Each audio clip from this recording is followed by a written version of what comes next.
Do you believe that Prime Minister Keir Starmer is in charge of the government?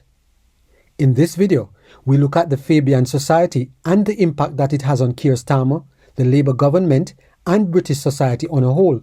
We will also look at the foundational principles of power and authority.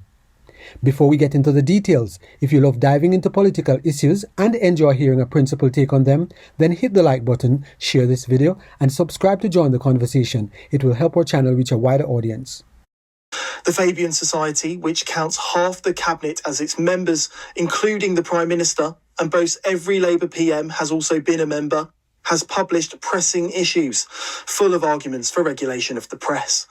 Authors blast false accounts of grooming gangs, assert that the public were misled to vote for Brexit, and state the press are allowing debate on the reality of the climate crisis. So it must be reined in. Many ordinary Brits would likely thank the press for bringing to light the grooming gang scandal and for opening up debate on Brexit and net zero, but that doesn't seem to register here. After an international outcry, the government has capitulated on holding a full inquiry into the grooming gangs. But is commentary like this, dismissing them, a sign that the white working class victims are still not believed by the left? The Fabian Society promised to stand by its member Sir Keir Starmer when he moved into number 10. Starmer had been a member before becoming an MP and served on the executive committee. The Society previously bragged it's helped shape Labour's policy programme. Governor of the Bank of England, Andrew Bailey, was chairman of the Cambridge Fabian Society. Some were angered when they discovered the judge who effectively ruled migrants could remain in the Bell Hotel in Epping was also a member, and for a year served as its chair. Now the foreword to this paper was written by Tony Blair's former spokesman Alastair Campbell. He criticised the press over Brexit, saying they'd been banging the anti-European drum for decades, and they operated as cheerleaders for charlatans. But isn't a free press entitled to set out its view? Campbell complains of elite capture of the media, saying it puts progressive politics at a significant disadvantage, before arguing Labour has the power to effect fundamental change. Will this change mean putting the left at an advantage? The editor-in-chief of the Byline Times laments what she calls narratives of the press. These include opposition to benefits culture, that Brexit was the will of the people, that immigration is a key problem facing Britain, that the reality of the climate crisis is up for debate. Now, the fact that Brexit was the will of the people, expressed by the people in the largest vote in this country's history, and that immigration is consistently rated by Brits as one of their key areas of concern, don't seem to come into it. She praises the BBC's commitment to public service-driven editorial values, like impartiality, yet more than 60% of Brits don't trust the BBC to tell the truth. She points out the partisan press has no duty to be impartial before arguing politicians should be demanding much more of the media. The Online Safety Act should be expanded to cover newspapers, authors argue later on, with its requirement for platforms to delete legal but harmful content. Would that not deprive Brits of important information? Authors in the pamphlet want to beef up Ofcom or do away with it altogether and create a new, more aggressive one. They say the regulator is too timid and there must be reductions in harm. Who defines harm? Could harm end up being any of the left's dislikes, such as Brexit or secure borders? Distaste for our decision to restore our independence does run through this publication. So does dismissal of many of the things Brits care about. Net zero policies driving up the cost of energy, Britain's open borders, rising crime and attacks on our history. Do they just want to shut ordinary Brits down? With Alastair Campbell bemoaning the significant disadvantage the left faces with our free press, could new regulations be used to silence those who question the establishment, to force newspapers to parrot the government's line?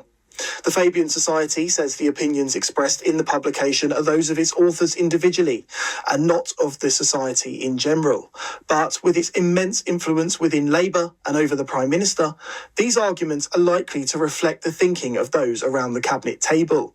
Barrister Stephen Barrett has a bit more on the background of the Fabians and believes Britain's centrists do seek to stifle debate.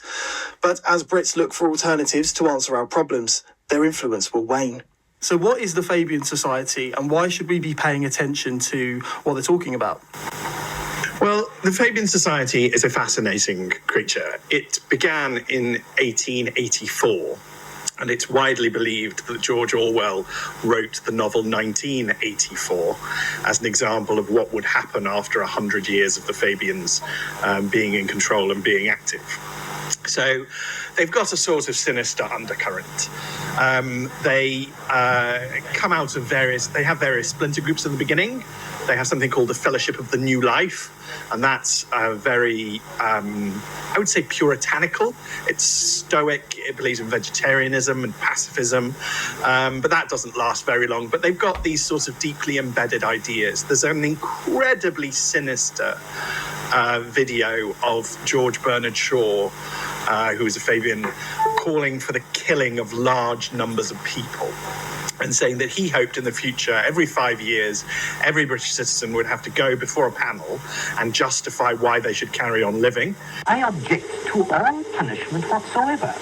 I don't want to punish anybody. But there are an extraordinary number of people whom I want to kill. Not in any unkind or personal spirit, but it must be evident to all of you. You must all know half a dozen people at least who are no use in this world, who are more trouble than they are worth. And I think it would be a good thing to make everybody come before a properly appointed board, just as he might come before the income tax commissioners, and say every 5 years or every 7 years, just put him there and say, sir or madam, now will you be kind enough to justify your existence? If you can't justify your existence, if you're not pulling your weight in the social vote, if you're not producing as much as you consume, or perhaps a little more, then clearly we cannot use the big organization of our society for the purpose of keeping you alive, because your life does not benefit us and it can't be of very much use to you. It's this desperate human need to control everything. The other key to note about them is that they are atheistic. So they would call themselves humanists. But I think we just call them atheists. And that's what then happens to the human mind when you get atheistic political movements, is that they largely become a religious replacement. So in many ways, I often will accuse the Fabian Society of being a cult. And they have they have lots of branches and lots of societies. They have, I think, 60 local branches. They operate in this way. I think every member of the government is a Fabian. And let's look at the success of this, the outrageous successes of this current government. I mean, wow, they're doing brilliantly. 14 months in and everybody hates them.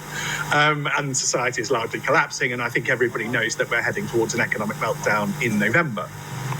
So that's what I mean when I say that they have failure baked in, but they've very largely been able to take over most of the West with this thinking that really what they are is sort of centre lefties.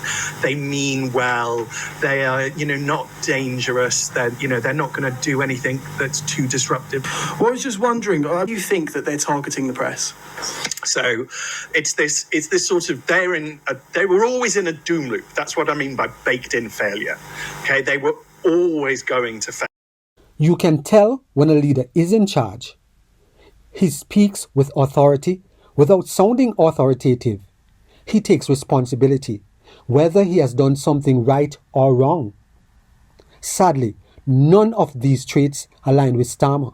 He always finds someone else to blame, and he looks weak when he stands beside or sits with President Trump. Authority legitimizes power.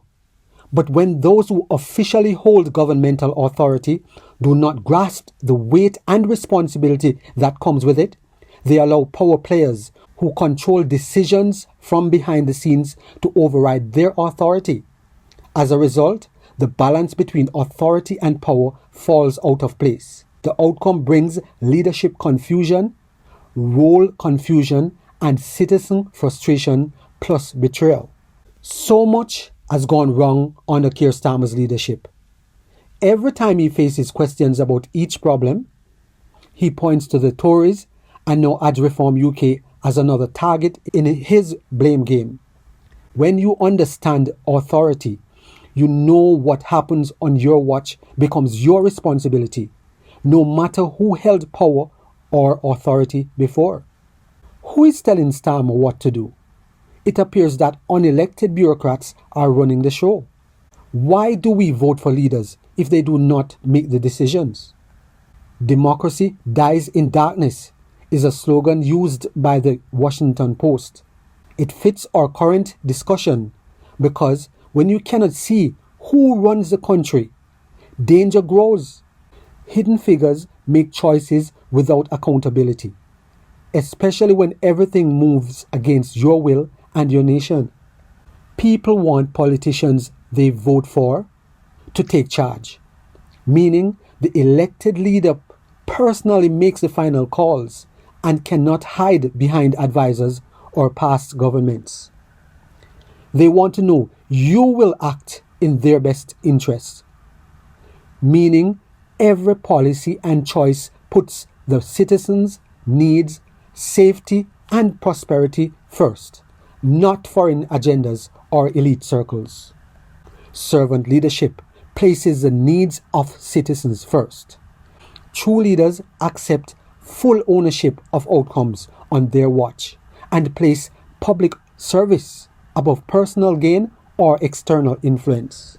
Leaders entrusted with authority and power stop blaming others, take full responsibility, and lead as servants, or step aside so that a true servant leader can take the helm. If you have benefited in any way from this video, please subscribe, like, share, and be sure to leave us a comment.